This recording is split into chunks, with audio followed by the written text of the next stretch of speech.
No sé, yo la pasión artística no sé exactamente, porque el abuelo no era Son pintor. pare no era pintor, però era artista.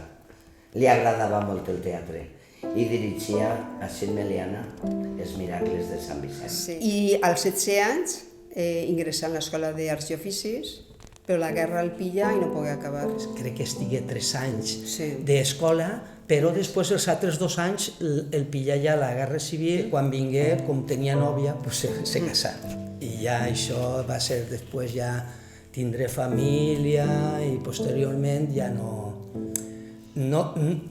continuar pintant, el que no va continuar és estudiant. I pintar també podia pintar molt poc, perquè la feina, en aquell entonces, després de guerra, tot estava destrossat i ell se dedica a la restauració de les esglésies. I ell aprofitava al mateix temps, ja que estava en el poble, pintar paisatges locals i fer una mostra de la seva pintura en els salons d'actes, en bars. Exposicions particulars.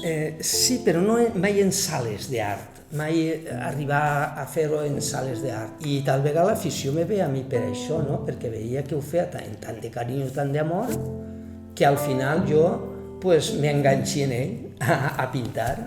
Tan propet com és al Balar dels Sorells, allí no sabien de qui eren els quadros, no? I me cridaren a mi per a restaurar-los. Jo quan els vaig veure dic, ui, això és de Benjamín Biot. I efectivament. Per què? Per la pinzellada, per el traç, no estaven firmats. Alguns sí que estaven, però molt lluny i ningú alcançava a veure'ls. No? Perquè ell solia, en les cornises, en alguna cornisa potser firmava, però fora del qual. I ficava Benjamín Biot. Biot.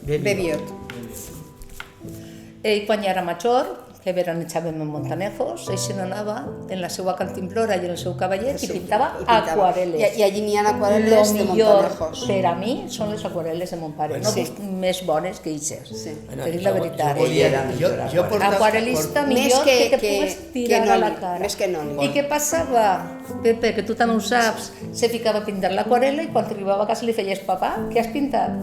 L'ha donat, l'ha regalat, l'ha venut per 4 perres.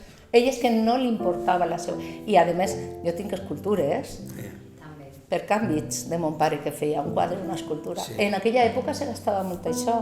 Que la pintura que ell feia era una pintura impressionista, amb un efecte i un colorit, que el colorit el tenia molt acertat i tenia molta facilitat, i entonces a lo millor per pintar-te un parell d'aquarel·les en un dia, en un dia o en mitja hora.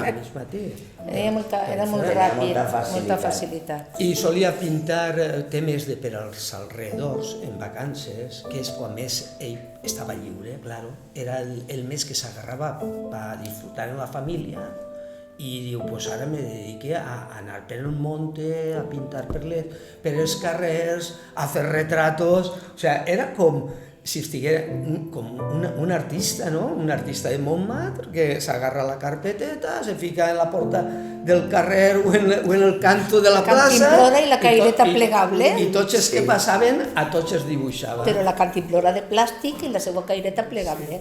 Entonces, la imatge era una cosa que jo sempre se m'ha quedat.